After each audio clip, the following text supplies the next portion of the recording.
Hello, and welcome to The Mind of a Therapist, a podcast where we interview psychotherapists and helping professionals what they are passionate about in order to provide you with messages of encouragement and hope. The Mind of a Therapist is sponsored by Psychological Counseling Services, PCS, Healing Hearts and Transforming Lives. Please look into our intensive program at pcsintensive.com. I am Dr. Marcus Earle, the Clinical Director of PCS. Each episode will be hosted by me or another PCS therapist. Please enjoy the following discussion.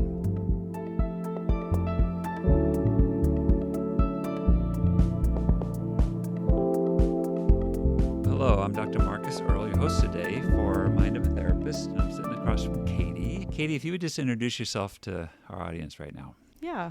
Hi, I'm Katie Beckham. I'm a licensed professional counselor here at PCS. I've been here since 2019 when I started my internship, so it's been almost 6 years of being here. This is when I feel old, this is like 6 years already. My goodness. I'll refrain from saying you are. Yeah, thank you. I do well enough on my own, so thank you. Would you share what drew you to the field? Like, how come I'm going down this path?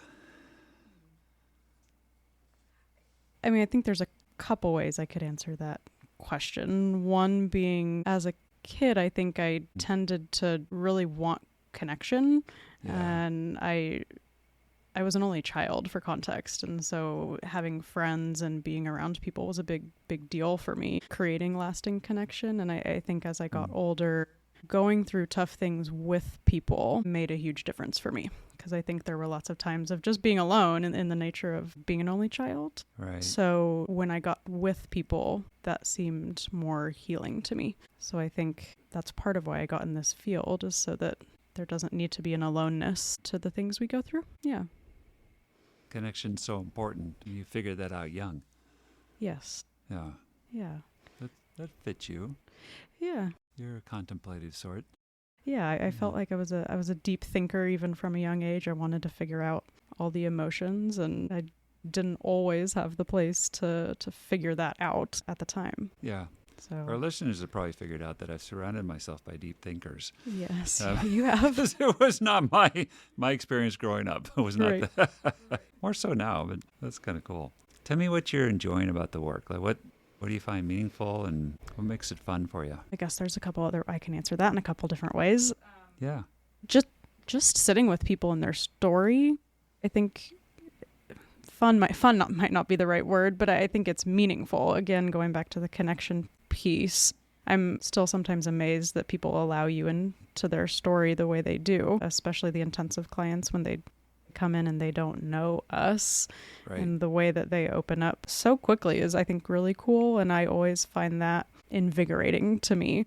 I mean, even if I'm feeling tired or something one day, I think it almost gets me going and motivated. And there's a lot of readiness for change here that I see, and that excites me. We see a lot of people ready to do the work. That's so true. And it is, I agree with you. I like the word invigorating. Mm-hmm. It's energizing when people really want to come in and get after what's going on. Yeah, absolutely. And of course, we have those that sometimes aren't in that place, and that's totally fine too. Yeah. It's just, there's a funness when I get the client that's like ready to jump in. Yeah. The ones that are more tentative, that's kind of the unique challenge each time. Mm-hmm. How are we going to connect with this Right. person right now? And I actually think, now that you bring that up, I think that can be equally fun, but in a different way. Yes.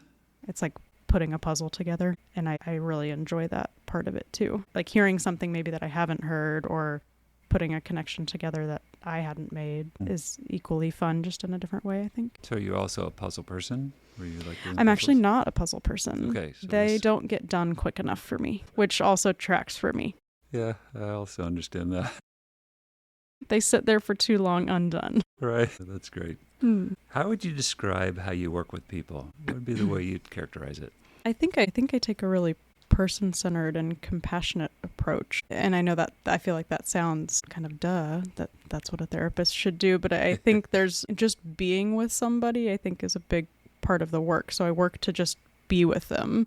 And of course there's all these modalities that we could use, but first and foremost, I just want them to know that I'm there with them in the process, and I will meet them wherever they're at. And I think Yeah, like I said, that's equally, if not bigger than some of these modalities that we can pull into therapy. Yeah. You know a bunch of different modalities too. So what I like about what you're saying is I just need to be present, need to work to understand, and the way you carry yourself, there's a steadiness about you. I try, so Yeah. thank you. In these moments. Yes. We're not always steady. No, we're not. We're steady. Yeah. Sitting across from you, though, that's what I think you bring to the table so well, though. Thank you. Is really dialed in, really focused, and desirous, curious. I appreciate that. Yeah, that's awesome. That might not always be how I feel in my head, and I appreciate that. Yeah. I think we get caught up in the human doing aspect of things, and myself included. I can get caught up in wanting to do or wanting to fix, and I'm often reminding myself of just to slow down, that it doesn't all have to be fixed right now. I can just sit here. We don't even have to say words. It's okay to just be. I think that's something that probably everyone could benefit from working on, myself included, and I think it's a skill. This can be really sweet moments where it's still and calm.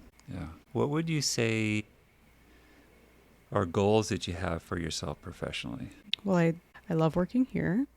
Nice. I very much enjoy working with everybody here. I guess a goal or a modality that I've been really enjoying recently is internal family systems.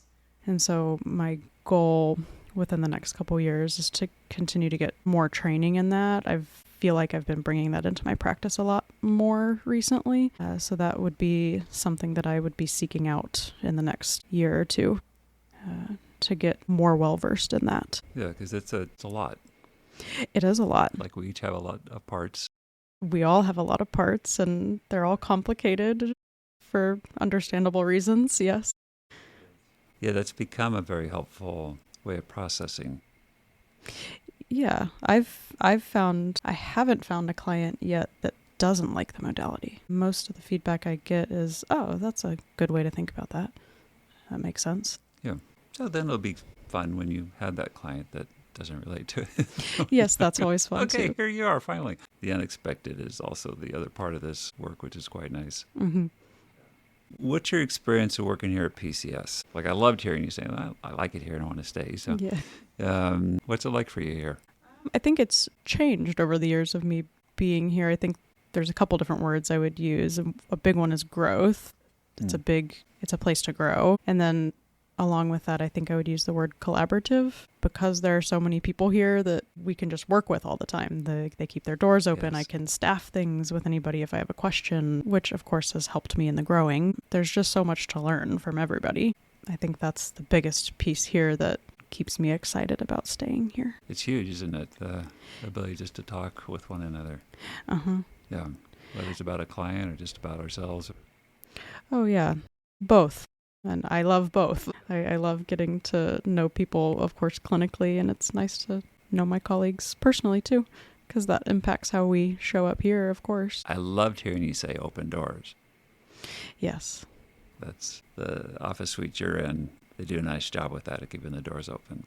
Yeah, I do work in the building that only has 4 offices and no lobby, so it can be lonely over there. It kind of brings me back to my only child comment, where it's, yes, leave your door open so that people can even just say hi. I can just see you walk by to the kitchen. I think There's that's awesome. Someone else here.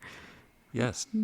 Yeah. In a way, I'm thinking about right now, just for myself, is like I keep my door open for the reasons you're talking about, as well as I think it's helpful for me to keep my door open.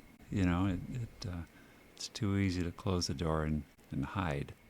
Mm-hmm. So better for me. Yeah. To keep the door open. Which I think I'm sure I've done on a day where I just need some just self-care alone time. But yeah, door open is, I think, a good way to go. That's great. Katie, thank you for joining me. Really nice talking to you. Yeah, thank you. This was nice. Please press the subscribe button, as well as rating and providing a review of our podcast.